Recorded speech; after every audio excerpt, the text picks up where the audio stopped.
Bato na ye oyo balingaki réputation beba oyo asolai na bango babi kodemati te tika bango basambwa, c'est pas normal. Lisusu na actualité ozongi lisusu na actualité ya ba miniature ya YouTube. Vous êtes une maman que moi personnellement na solo la kana yo que je vous respecte, je vous considère. Mais maman la télé o ezaka mbeli ya mino mibale. Ekoki kotombola yo ekokweisa yo. Micro oyo tochelaka bato eko bomanga eko pesanga pe vie.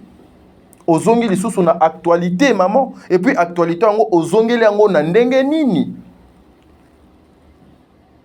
Na ndenge nini parce que campagne o bazoko sala ezali pona ko détruire pona ko nuire bande ko na ba comédienne été bazoko nuire na musala na yo mama Olga. Oyoka jamais pe botika na oyoka jamais ezaka tricage staff mobo esamaki en tout cas heureusement na ba femme sage mususu ba poussa na kata pembeni te.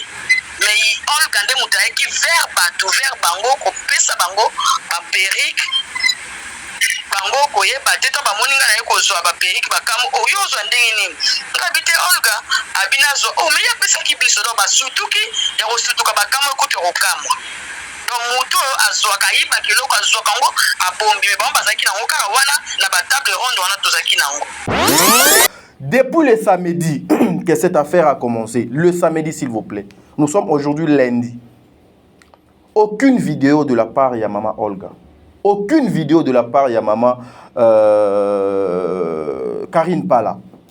Mais bande konabino, personnalité na bango eza bafoué sur la place publique. On a ça sur wana. Ojijango tricage donc eza na équipe moko boye ba Olga asololi na bango ozomona basali sikoyo basali eloko wana yango wana bapekisi pe Olga kokende kodementir te eza tricage lobi to na yoki likambo wana bengi Olga benga Olga oyambanga te donc esala nga pasi me na comprendre kanisi lo moko si lelo pe Olga ayambinga pe te donc nayebi te soki eza donc nde na ozo imaginer c'est que Olga azalaki na eloko moko ya kosala asali yango sikoyo alingi koyamba bato te donc nayebi te pourquoi na kosenga boye s'il vous plaît ba chaîne onga nazotanga awa vous devez arrêter na bandi 1 je souhaite lokola ozinga moko na mopanzi wana ochelanga ba capture wana Zuma Ntumba. Je vous avertis à la télé, arrêtez ya kozwaka ba miniature ya chaîne nanga botie na chaîne na bino pour na bobenda public. D à part Zuma D HM Viroma, soki HM Viroma. Je vous avertis de ne plus jamais prendre ba miniature ya Top Media Télévision ya kotia kango na ba chaîne na bino. 3 SD Panama. Lorsque je suis en train de parler, je suis aux autres langa wana. SD Panama. Arrêtez de prendre ma miniature ya Top Media Télévision, botia kango na ba chaîne na bino. Ça veut dire quoi? Ba miniature ezalaka ba identité na biso. Vous êtes sur Top Media TV. Voilà, merci mesdames et messieurs les abonnés de Sarato la télévision, Bandeko Balandi à Top Media Télévision, soyez le bienvenu.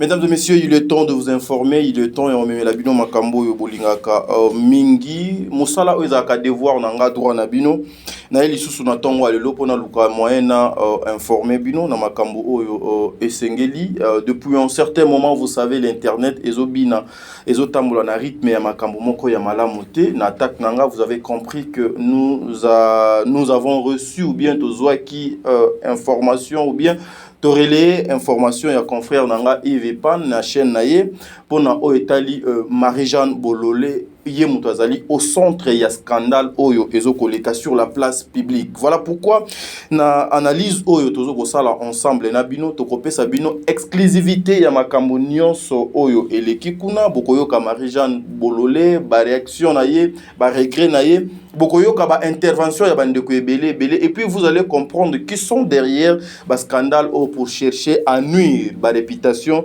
ya bandeko na bango et ça lit vraiment pas si bandeko balandi. Voilà pourquoi je vais inviter famille Libota, vous devez faire très attention. Vous devez protéger aussi maman Bellevie. Hein, en tout cas, Azali patrimoine, vous devez protéger. Beaucoup protéger kaka sur le plan physique, il faut vous protéger même sur le plan spirituel. Parce que makambo yango ndenge ezokende ekomo longwa déjà makambo ya mosala ekomi makambo ya nzoto ekomi makambo ya tricage belé. Voilà pourquoi sur ce plateau, je serai seul. Maman Sarah, vous savez que Batongo Boyo souvent elle est dans des ambassades et tout, machin truc, dans ses courses à cause de la nanga awate, mais yé na kanisi deuxième émission toko sala na Maman Sarah, une façon peut apporter savoir-faire na yé na savoir-être na yé et pas yabande kona biso ya ba obalinga ka mosalo biso to sala ga mingi. Voilà, beaucoup tenir biso regardez parce que analyse ça va choquer beaucoup de personnes, analyse et cause la une façon que beaucoup de personnes va comprendre pourquoi aujourd'hui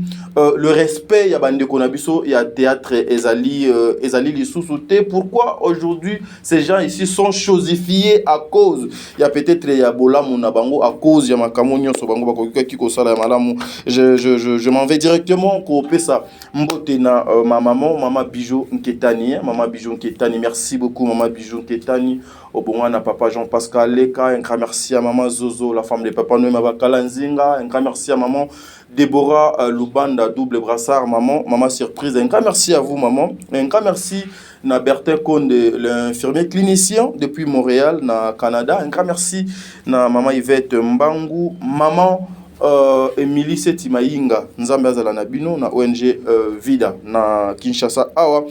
Ma mère fan n'a pas bino mbote. En tout cas, prenez le temps. Na émission, on a invité Maman Olga Kabelo, Zwana Kitiofanda. Na invité Maman Karine Pala. Okapi ya mode ya mboko na biso zwa pe kiti. Ofanda na invité pe ba comédien nyonso. Bo zwa pe kiti nanu bo fanda wana poto luka mwe. Tozwa makambo to solango ensemble na bino. Mais avant de commencer na kopesa bino na nos transitions oyo ya bilan négatif, il y a Belvi Kandi, tous on a nos transitions et puis on se retrouve tout justement après transition pour tout le monde de continuer émission na biso ya mokolo ya lelo. Merci beaucoup. C'est quoi le problème d'Aïli? Parle, hein? Vas-y. J'ai courage à Oloba parce que si Oloba tu te fais du mal. Peu importe le problème, on finit toujours par trouver une solution. C'est quoi le problème? Je pense que dernièrement, tantôt discuté avec Alavini, la PCB nous par raison que ce qui date, ils en ont fixé, c'est parce que ma tante n'a pas basali banda. Faut bailler. Mais en vérité, c'était pas ça. En vérité, c'est ma mère. Maman a rendu libala. Maman mis la boue libala. Maman m'a envoyé libala pendant tout ce temps. Je ne savais pas pourquoi. Et c'est quoi la cause? C'est ça. C'est ça. Ouais. Hein? C'est quoi la cause? Avant, je ne savais pas. Avant, on n'avait pas cause à l'Ikambango. On n'avait pas été pourquoi maman là la mukaka vous y a pas ces barraisons mon coquet n'avait bien encore l'embâté, n'avait bien encore on y s'embête tout et puis comment qui que tribune à bino bosaka bien donc chaque jour elle ne faisait qu'inventer des histoires. Chaque jour elle créait que de problèmes. Toi pas cause et du coup, Tolali, Tolamuki. Et c'est quoi la cause? C'est juste... Vas-y chérie, vas-y. De toutes les façons, nous sommes obligés à koye bango. Parce que s'il faut que tu y aies comment qu'on nous arme pour que tu y aies kosolana yé. Je pense que et c'est comme maman a dit. Qu'est-ce qu'elle nous reproche par rapport à tribu? Je me souviens, tu vois le jour où Kuna a tout négocié biso tozara minorité. Oui, ah ok. Mais chérie, écoute, maman le bien à chaque problème il y a toujours une solution. Ok, peu importe Mounena il Kambango. Il reproche quoi à Vini ou à nous? Il ne reproche rien du tout à Vini, maman, sauf que Papa JR n'est pas notre père biologique. Maman a eu à faire 2 enfants avec un autre homme. Et au moment où on a gagné la balle, papa on a comme réclamé le droit il faut aller à d'autres. Voilà, place c'est créé un problème. Vu que maman a quitté, que papa on a allé à d'autres. Voilà pourquoi on a côté les balle. Et au moment où je vous parle, papa JR est gravement malade à l'hôpital. Ah bon? Depuis quand? Depuis que nous avons reçu cette nouvelle. Oh. Pardon. Je n'ai pas compris. C'est ça. Donc, papa JR. Papa JR tenda bota biso. Pendant que maman zana libala. Ah, maman yana bino na libala. Abana okendo bota biso la papa moussous dans ma mère a fait l'adultère dans son mariage. Donc, accusé Milibanda a une aboti ya gesho, aboti ya grâce a ekobota ngala papa moussou libanda alors que. Donc, vous avez 3 papas différents? Non. Le même monsieur. Le même monsieur. Papa gesho, aza papa grâce, aza papa nangai. Alors que maman lui était mariée à papa JR. Et quand papa a reçu cette nouvelle, papa ça des crises. Et papa JR n'a jamais su que... C'est juste mon mariage parce que le monsieur est venu même à la maison pour réclamer ses droits. Je vois. Il est comment? Il est un peu élancé, costaud, il est un peu barbu, comme ça ma mère va péper. Tu te souviens? Papa Alain. Tu te souviens? C'est ça. Papa Alain? Oui. C'était donc frère. Vous connaissez, Vini? Non. Ils sont venus ici. Ah bon? Avec sa soeur, maman Naomi. Oui. Et excuse-moi ma fille, mais Tokenda pe kosololana papa JR, mais le pauvre. Papa JR, le pauvre, il ne savait pas. Et puis na bangelo roni to salaki. Eh Jésus. Je vous parle, il y a mon père qui souffre à l'hôpital. Il y a papa qui souffre. On a histoire, on a yémo quoi éviter. Maman tibi sonio sur la problème moko. Je sais pas. Merci beaucoup, Josué, le réalisateur frais. Un grand merci à toi, Josué, parce que tu es toujours derrière la caméra, tout le langage. Un grand merci aussi, je viens, il y a comme une apparition, puis l'entrée de Papa Diego Milito dans Katia Bureau. Merci beaucoup, Papa Diego, que le bon Dieu vous bénisse pour l'assistance. Derrière une grande dame, il y a toujours un grand monsieur.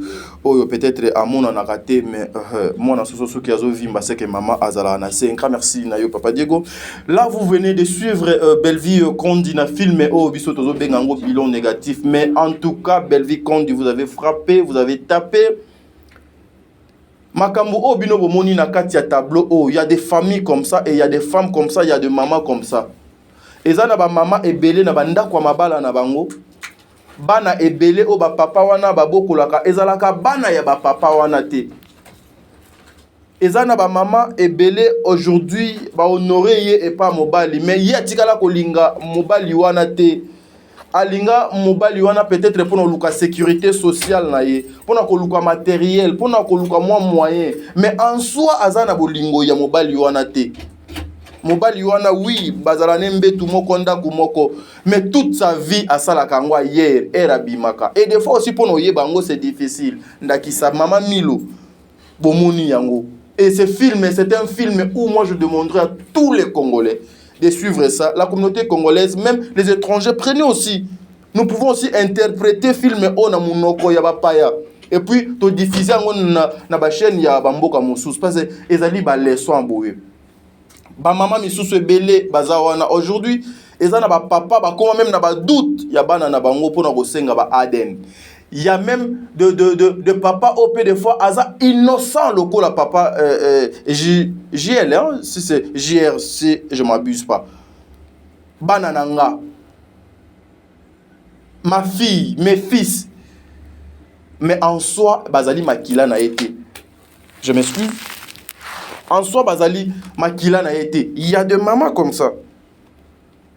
Il y a des mamans comme ça qui font ça. Nakanisi, Togolukako développer ensemble avec maman Sarah quand elle sera là pour nous faire comprendre bino degré ni bilan négatif et mémé biso. Je ne sais pas qui a créé Belle Vie et qui est au centre de l'inspiration de Belle Vie qu'on dit.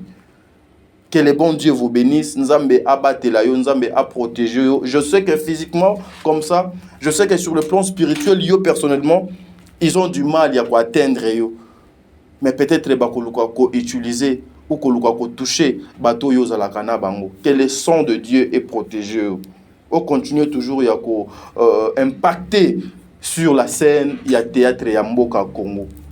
Ba maman besoin conseil, ba famille besoin conseil. Voilà, et qui a juste transition, il y a un film, on a bilan négatif. Tu as commis déjà dans 8e épisode. 8e épisode en tout cas. Allez vous abonner encore une fois. Tu as commis à plus de 211 000 abonnés. Merci beaucoup parce que chaque fois que tu es au lobby, après le lobby, tu as vérifié, tu as abonné, Babakami, Nzambe Azwalokumo. Merci beaucoup. Nzambe a continué à battre la Belle Vie Kandi Makilane Sopanalikolo, il y a via Belle Vie Kandi. Voilà, c'est ici où les choses graves commencent, mesdames et messieurs. Ngana kolingana nga kosala commentaire mingité parce que eko maketa dinda lobaki. Mais ici, nous voulons prendre Marie-Jeanne Bololé, qui était parmi les mannequins, il y a Maman Olga. Oyolelo, Bazali sur la place publique, leur respect, leur réputation, leur vie, ezali bafoué, chosifié, à cause peut-être il y a qui monté malamu na bango. Mais c'est que je demanderai aux comédiens, le vedette. Nasepela na Sarah. Cette dame, moi, presque tous okende so inane na ndam pour ebele baloba ke ngana Sarah to sala une semaine à Pamba et après une semaine bon kabwana bokoyo kapuna mais auto qui déjà une année na ndam. Le bon Dieu est grand, na comprena ye a comprenanga tout un chacun fait sa vie na marque na ye. Elle n'a pas le droit au côté de la vie, n'a droit au côté de la vie privée. Le travail est sangisi biso, tout ça, musala na biso na ndenge sengeli. Heureusement, que Nzambe azala malamu azo continuer ko confondre. Tout ça li mukie, mais tant ezali ebele ya kosala makambo. Elle nazalakana Sarah, elle moko a recevoir kaba appel ebele. Je vais prendre juste son exemple parce que yende nazala nae. Batu ya publicité ce qui ba bengi Sarah. La première des choses. Ayeb Sakabango, na opé sabino numéro, il y a manager nanga, allez négocier avec mon manager. Ceux qui allaient lire que non, mon manager, a même abiso bien soit qui est pas manager. Manager a même mis l'icolo. Ceux qui a zongi, Sarah azalaka trop clair. Bosolo lina manager ndeni, auto soli par exemple $3. Mais mon maman $3 nga no kokate naza ndekonayo zo même ata 1.5. Ah, tes managers déjà se commis ils se panaye 1.5 à olingate. Bon, yo lingi et ça les ma journée et ça les 5. Bon, le lotoza le 25, les 5 dans la musique entre le 25 na les tourna na les premiers régulariser situation na yo avant na kota. Nazo benga manager nanga non solanaye avant le premier donc de l'eloti les premiers na katia régularisé au tindelinga odon esengeli soki ba bon ya paiement soki nini et puis moi je fais rien que mon travail. Un point barre, c'est ça le respect, c'est ça l'ordre. Il y a certaines personnes que vous pensez que bateau bazalaka organisé, or en soi même si vous arrivez na banda kuna bango, ils sont bien organisés que vous ne pouvez même pas donc imaginer. Ce que ezali makambo o bande kona biso belé ya ba comédien bazana ngote. Quelqu'un qui vous appelle pour la promotion, vous savez qu'est-ce que ça veut dire la promotion? Vous ne savez pas comment mettre votre travail en valeur. Oui, je sais que Ezali par rapport à la confiance, parce que Ezali, maman Karine Pala qui était à la tête, il y a événement. Oh oui, parce que maman Karine Pala, il faut qu'on se le dise, c'est la toute première fois que Komonae et Komotanga Manakati y a bêtise. La toute première fois depuis que nous connaissons cette dame. Que Komone et Koti Nakati a bêtise. Pourquoi et Koti Nakati a bêtise? Entre parenthèses, Eza Lokola yé à s'associer na batu ya bêtise, à accompagner bêtise. Alors, au départ, il faut bien définir ba makambo bino bozo ya kosala. Yaya, c'est votre vie. On va prendre Marie-Jeanne Bololé, qui était parmi les mannequins, il y a maman Olga Kabelo. Qu'est-ce qui s'est passé? Est-ce que maman ba yibi? Bazali mi yibi. Namoni na YouTube belé ba komi ko benga bango ba mama kingabwa. Une façon ya ko humilier bango. Une façon ya ko dénigrer bango. Une façon ya ko chosifier bango. Mais vous oubliez que oyo bino bozo ko sala wana, bozo sala ngona kombo ya Olga Kabelo. Olga, comme on est allé mawete, mais elle, vous avez Olga Kabelo, vous mettez même sa société na kati ya ba bêtise oyo. Nini image nini vous avez ça na kati ya société oyo. Ça choque. Il y a certaines personnes en voulant chercher à détruire les autres, vous oubliez que vous avez bomana oyo, vous avez accompagner sans pour autant boyer ba ketozo ko boma. Yango balobaka Satana ndoki abomi mutu na butu o asungaka ye na moi soki alamuki boye abandi lisusu ko regretter zoba boulogi ezala et comme ça mutu lokola ndenge mo boye. Alors nous devons faire très attention. Mes frères et sœurs, je vais vous laisser, on va écouter Marie-Jeanne Bololé avec mon confrère Yves Ipan, parce que moi j'étais là, je ne pouvais pas faire quelque chose parce qu'il y avait déjà Yves Moutazala qui est déjà avec Marie-Jeanne Bololé, mais je vous promets déjà qu'aujourd'hui nous allons recevoir pour vous Barcelone, nous allons aussi Koyambela Bino, Mimika Bongo, Yepazali, na version naye akoluka moyen apesa. Mais suivons d'abord Marie-Jeanne Bololé qui était parmi mannequin Oyo. Il y a maman Olga. Excusez, hein, j'arrange les micros parce que micro Oyo, il faut ezalaka bien bande konanga po bino boyo ka son TikTok. Biso ça ka musala na biso. Les autres, lorsque vous insultez, nous là, on avance. Hein? On n'a pas de piles, mais on fonctionne. Allez. Bonjour, Ndeko Marie-Jeanne Bololé. Bonjour Yvonne. Très bien, la star Boni, santé na yo et puis famille Mobimba. Nous sommes en direct Nabisoa, on a super promo 243. Alors, le dimanche, voilà.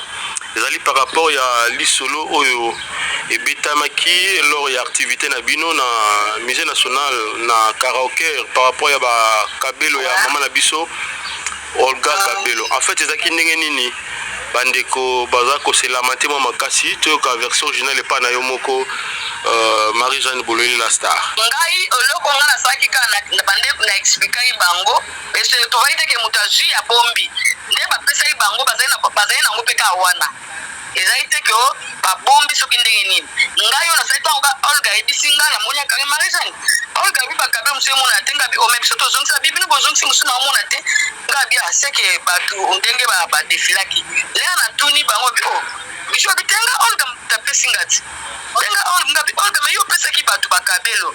Abitena pesa bango ka ba defila me boso la kite. Bango ba ebika ke yo kabeli bango. Mwite ke sali biente. Esile na otobe pe ke zango lo mo ya gafte sila ki wana na ndenge bazongi bakabelo ngo. Esili bango kutu ba regreta kaka oh. Me falo bana biso ke soki ba defila ka bazongi biso to ba itese ngese magana kutabia senga koza. Pere ki kaya mutu bwena defile na ngoka na soli mamba mbongo te. Biso na ren pa bi oh. Nga kosa eloko wana te. Nga ebika ndenga yaka pesi biso bango na esinga bi oh te pesanga oyo apesi ngape. Na iba iteke apesi nga pona defile pona zongisa ya ofeleka bona sali mutu publicité ya ofeleka ba pesi nga mbongo te eloko te na ke na sali yemba mona na bandi ko présenter biloko.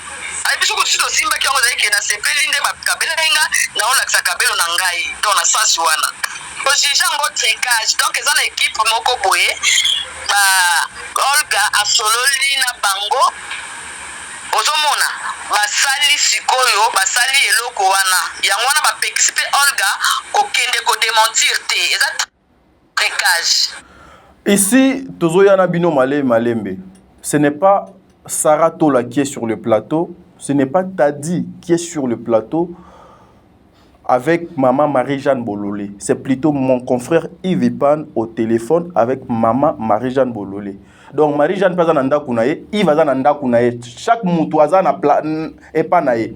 Mais ezobima na munoko, il y a maman Marie-Jeanne Bololé qui est une mère aujourd'hui que biso to fanda te to bando discuter sur ye to bando créer ye ba makam. Alors maman Marie-Jeanne Bololé ye moko avec sa bouche. Vous devez comprendre quelque chose. Les émissions que nous faisons, mes frères et sœurs, c'est pas pour détruire c'est pas pour détruire une personne, c'est pas pour chercher biso tozwaka kaka ba vu tozalaka na esengo batu misusu balelaka, non. C'est une façon yakobanda koyebisa kabino que vous devez faire très attention, le mal n'est pas loin de vous. Marie-Jeanne Bololé qui dit ezali tricage bayokanaki pona koluka moyen ya ko salir bango. Voilà pourquoi on a même demandé à maman Olga de ne pas passer pour à démentir l'information. Depuis le samedi que cette affaire a commencé, le samedi s'il vous plaît, nous sommes aujourd'hui lundi. Aucune vidéo de la part de maman Olga. Aucune vidéo de la part de maman Karine Pala.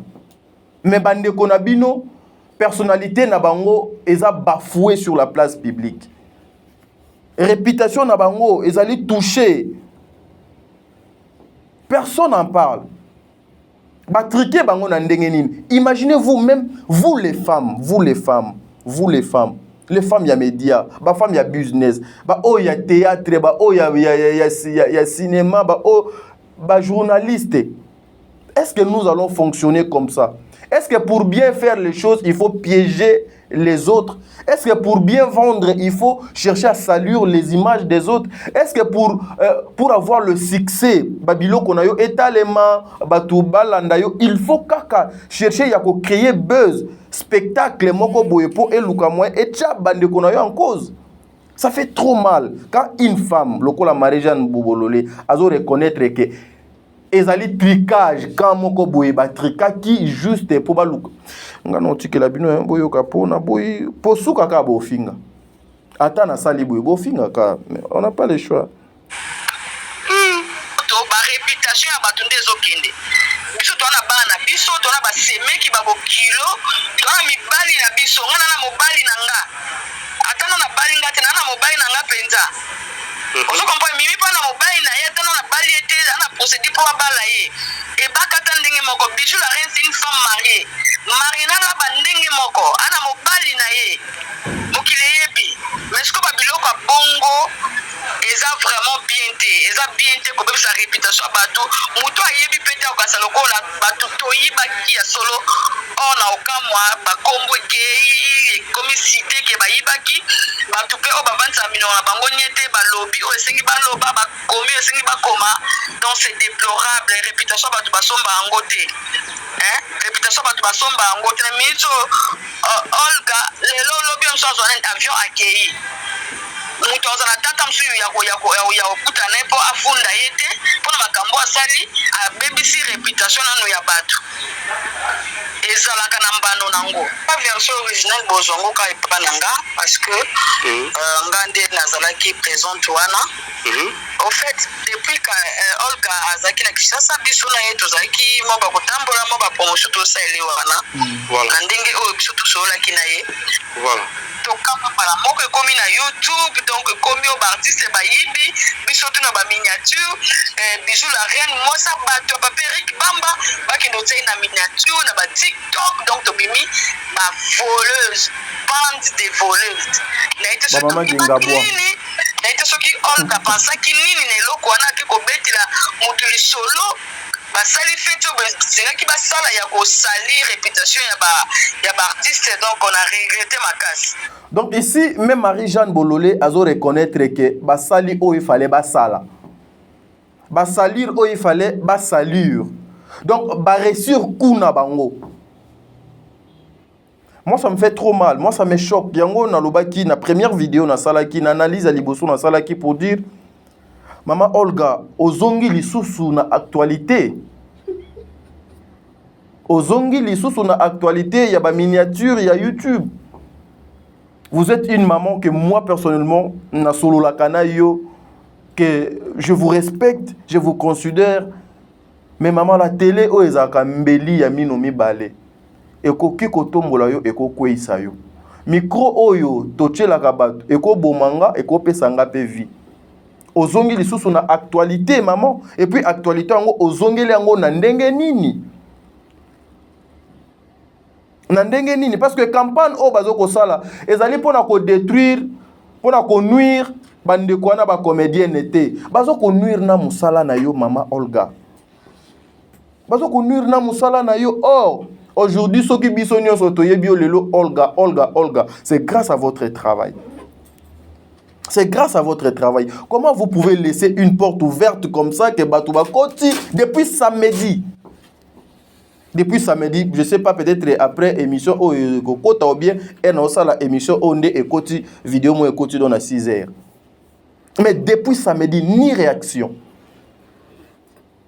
C'est votre société les ali Bachango Angers maman. Ah. Non, loba. Et puis Sarah na lingi alobela sujet oté. Na lingi na ngai te vraiment Sarah, ça c'était un message yo kolanda vidéo oyoka na lingi te olobela sujet oyo. Parce que je sais non ko maîtriser yo na plateau te par rapport à ces sujets. Parce que nga naza victime. Il y a sujet oyo yo za victime, il y a sujet oyo ba master belé baba victime, il y a sujet oyo. Et nous là des fois ça nous fait mal de personnes que nous défendons le la ba maman. Batu o biso tozo ko tosa tozo ko pesa valeur mais batu mo boye bakola la ka bala muki boye bazali na facilité ya ko manquer musala ya Olga facilement comme ça bino bokanti bobo bozo nuire parce que nous savons tous même ba union so bazo koloba nous savons tous ezali clic oyo bazalaka mingi souvent na maman Belvi Kondi. C'est comme ça que ces gens là baluki moyen ya ko sala pona ko luka ekoma lokola une façon ya ko bebi sa réputation. Il y a Belvi Kondi na famille Libota. Nous savons tozali bato mayele. C'est que moi je dis même à tabino nanda bozo pour analyser ngo bongo. Mais or e bakisi nini elongoli nini na ki Belvi elongoli nini na famille Libota et l'autre le contraire et quand ici mayele moko boye na mitu ya ba comédien na ba comédienne que on peut pas collaborer avec cette avec ces gens-là parce que ceux qui te collaborent na bango suka ka nous serons exposés na ndenge mabe bozo boma musala mama bato sans le savoir na motema ba nketu ou bien ketu bwanga banzambi nzambe azwa lokumu vraiment bolo bana no mena bien na bisike ezwa mibino lobito na okili kambwana bengi Olga Olga ya mbangate donc esalenga pasi mena comprendre kanesi lo moko si le lope Olga ayambinga pete donc na ebite sokiza donc dès na ozo imaginer c'est que Olga azalaki le loko moko ya kosala asali yango siko niko yamba batu te donc na ebite pourquoi. Or Marie-Jeanne Bololé qui parle là azalaki parmi le mannequin ya maman Olga, c'est qui partait même dans son hôtel. Mais aujourd'hui, les téléphones sont comme kilo pour répondre. À lobby très bien, depuis lobby nazo benga Olga. Lobby wana ezalaki samedi, le samedi oyo événement na bango et salemaki. Le vendredi il y a le vendredi au événement dans salemaki. Nde abanaki obenga maman Olga azo yamba ete na téléphone. Yé moko mutu don azoloba. Les gens qui étaient avec vous même à l'hôtel ba accompagner bino ba vidéo ezali ba komi go bina vraiment ngai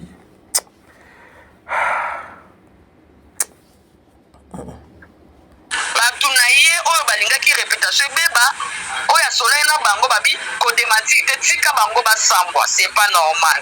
Marie-Jeanne kotala bien allo binin batuna ye o ba solo laki po bango basambwa bapekisi mama Olga ke akine ko démentir information en até. Ici je peux pas confirmer que ma maman Marie-Jeanne Bololé alobi ezali mambwa solo. Parce que Toyebite, qu'est-ce qui traverse la tête de maman Olga? Peut-être Anna Kanda, peut-être elle est déçue, peut-être. Mais gardez silence plus de 48 heures. Ce qui 24 heures depuis ma personnalité, il y a Ninga Nayo, Ezoko Beba, ils allaient malamoté.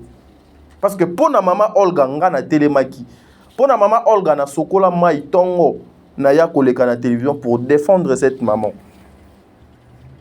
pour un respect naïe. Parce que Azali maman, elle a des enfants, elle a un homme, elle mérite d'être respectée. Mais pourquoi pas maman ko la paix et pas Yabande Konayo? C'est votre travail qui est menacé. Nazo loba makambo oyo Vital Kamerhe abano loba na procès nae. Je sais que ce qu'on cherche ici, ce n'est pas moi qu'on cherche. On cherche plutôt les chefs de l'État.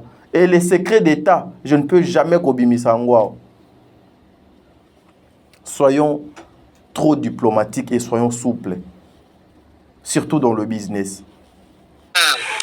Komo ya mama ebakata peza cité na kati komo mimika bongo otangi komo ka mibale oyo olobia wa ba pesaki bango sa pourtant ba sa bango zali pona promotion alors komo ya ebakata na mimika bongo peza cité pona mimika bongo ngai mimika bongo princesse tobandaki tozalaki neti totravaille na Olga biso tozali na problème te parce que biso toyebi ke todefile biso tokendaka kuna na Béatrice place Olga azovanda ozo comprendre biso toyebaki ke todefile na biso na baperiki ya Olga esili tozongisi mais bango ayebaki te biso Olga sola na biso jusque na kutu na tozwi ata bambongo na biso te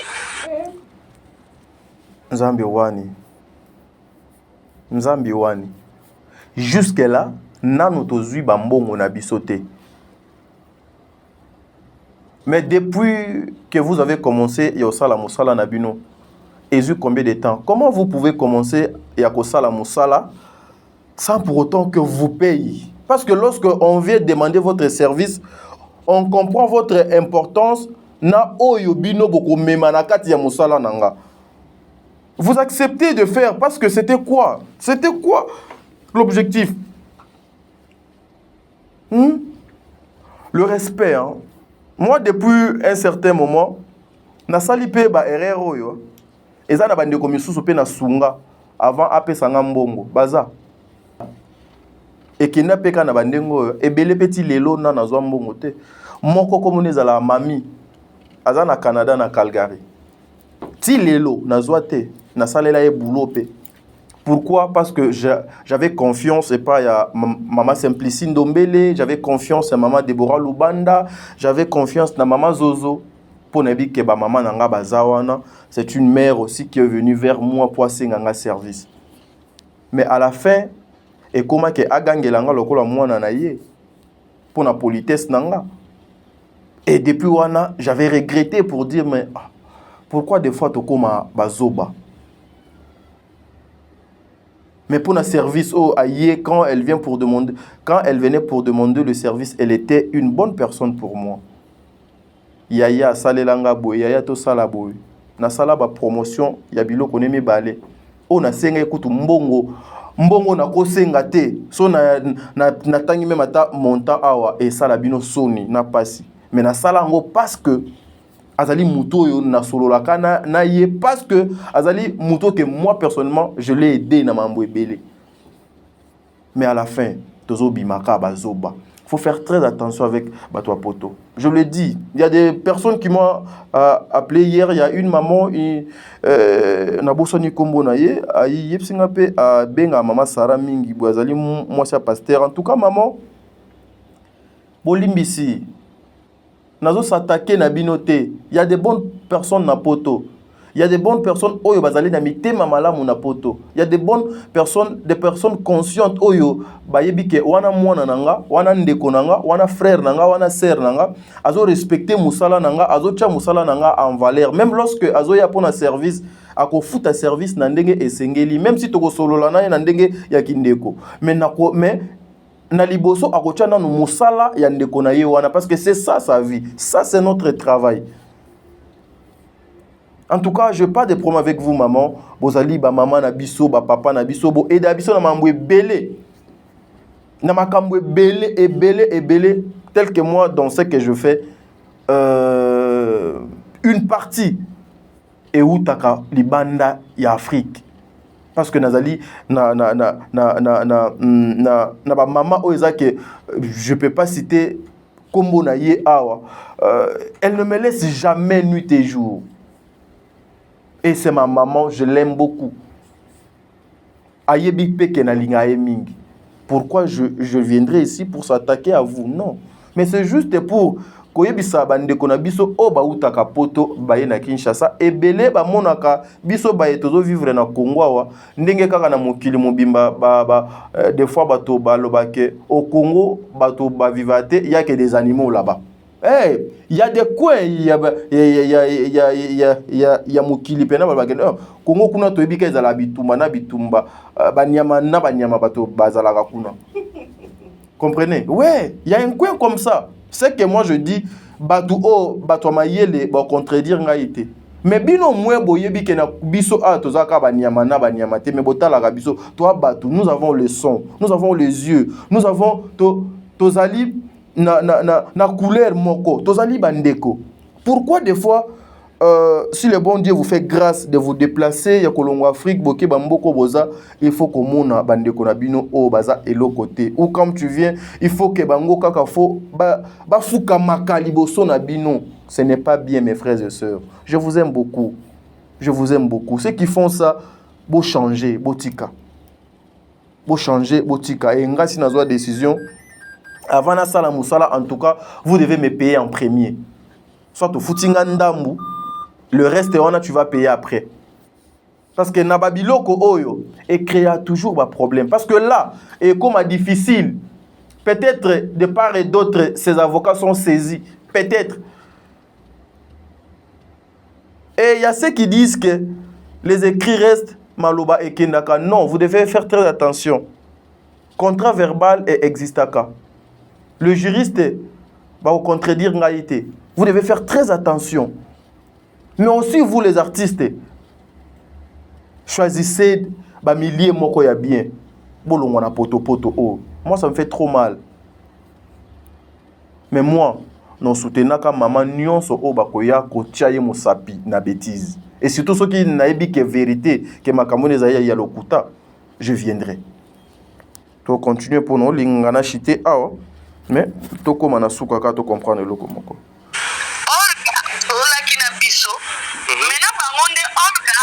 Bangote nesi bakata utavanda kibo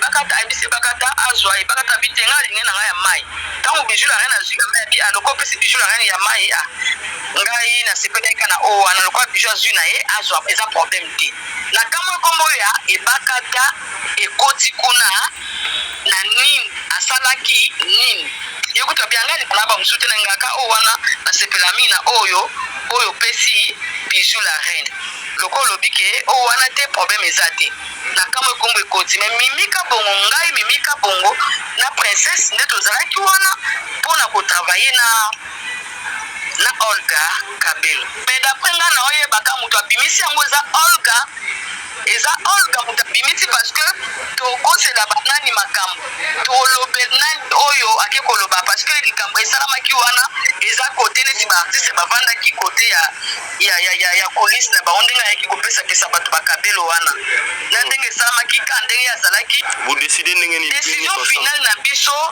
ezaka passe pour minute to yebi so Olga ko voyager lelo ou bien ko voyager lobby normalement sengaki faut Olga asala émission a démontré que bato bayibaki te ngande na pesaki bango pe na ignora na pesaki bango po basala promotion mais na sololaki na bango te ke bosala promotion mais eza te ke na kabeli bango parce que faute eza ya Olga faute eza ni ya Bijou la reine ni ya Marina Laba ni ya ebakata mais faute eza ya Olga na sens ni parce que ye mutu ayaki kopesa bato boye sans pour autant solana bango lisolo mutu ayibaki aza te babiloko ya bongo soki ezosalama na mboka na biso vraiment eza bien te bozodétruire bato na baniveau zero ya koqualifie bato baresponsable bamikolo lokola biso boye basi bayibaka na bango me biso te boyoka jamais mpe botikala oyoka jamais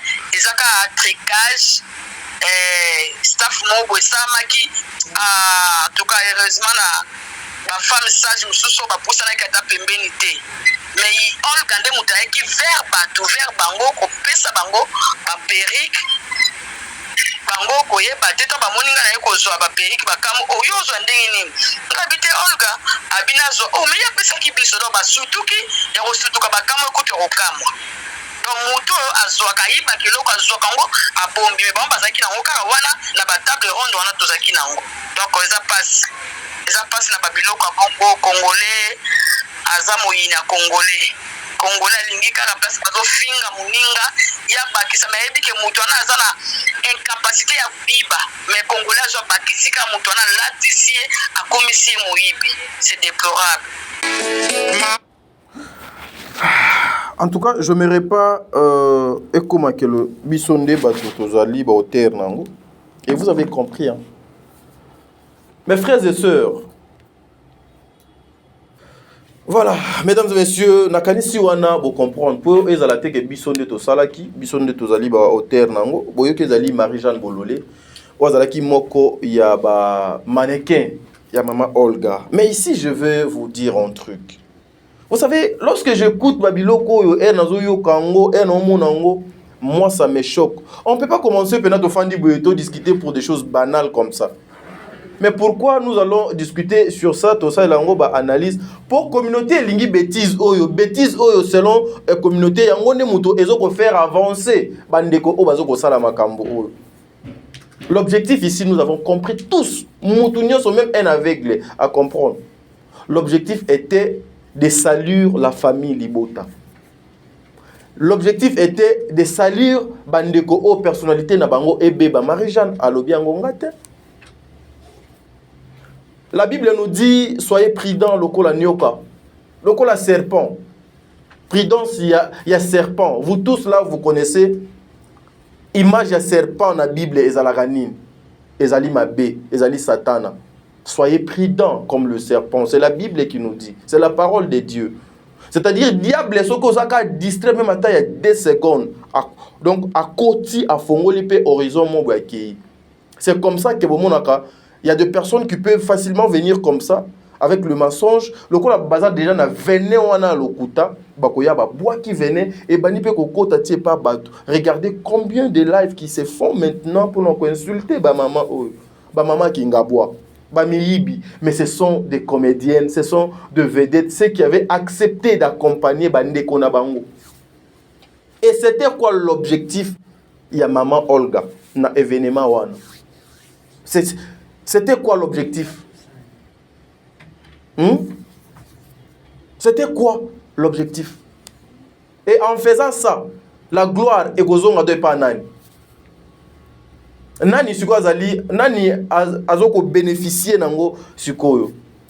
Il faut savoir protéger le business ya bande komisusu s'il vous plaît mes frères et sœurs. Même binope baye o batindela ki bino ba matière ndenge bozoko loba ke batindeli biso matière. Vous pouvez aussi voir pour dire que non, omoni bateau moyen to salir bango ezate parce que ezali na société ya moko na biso.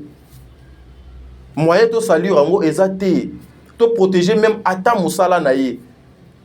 Aujourd'hui, image nini bino baye bozoko finga, bino baye bozoko sala ba émission, image nini bolatisi maman Olga. Bo pesiye image nini. Bo pesiye connotation nini. En voulant trop gagner, ba risque à perdre nyonso. Yango prudence et luta et kenge. Soyez prudents mes frères et sœurs. Soyez prudents. Vous faites la porte chez n'importe qui. La bouche qui parle beaucoup. Ezanga kobeta libakute. Ezanga kobeta libakute.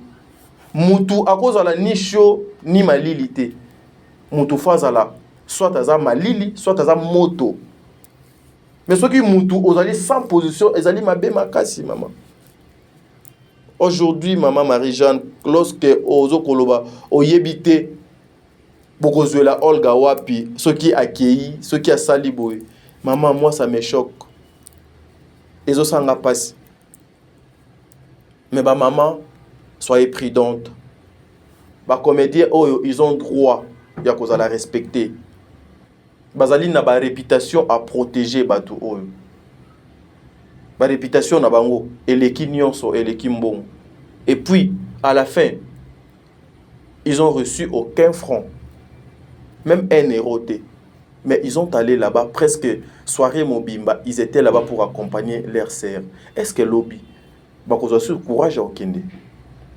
Est-ce que lobby maman Olga akoya batu misusu pe bake balingiye basali yango? Pourquoi beaucoup qui kotala même ata mosala ya maman oyote? En tout cas, moi t'as dit ngala pa ezalaki une façon ya ko sala analyse oyo ensemble na bino. Na oti kabino mais na lancer message lisusu encore une fois na famille Libota, soyez prudents. Famille Libota en tout cas soyez prudents. Même bazalaka pembeni ya maman Bellevie, soyez prudents comme bon meka ko étudier nani oyo akoki ko embrasser maman Bellevie nani oyo akoki ko embrasser était ezali important. Moi lorsque j'ai compris cette histoire, Erna Landi Marie-Jeanne, la nuit j'ai prié, je pleurais.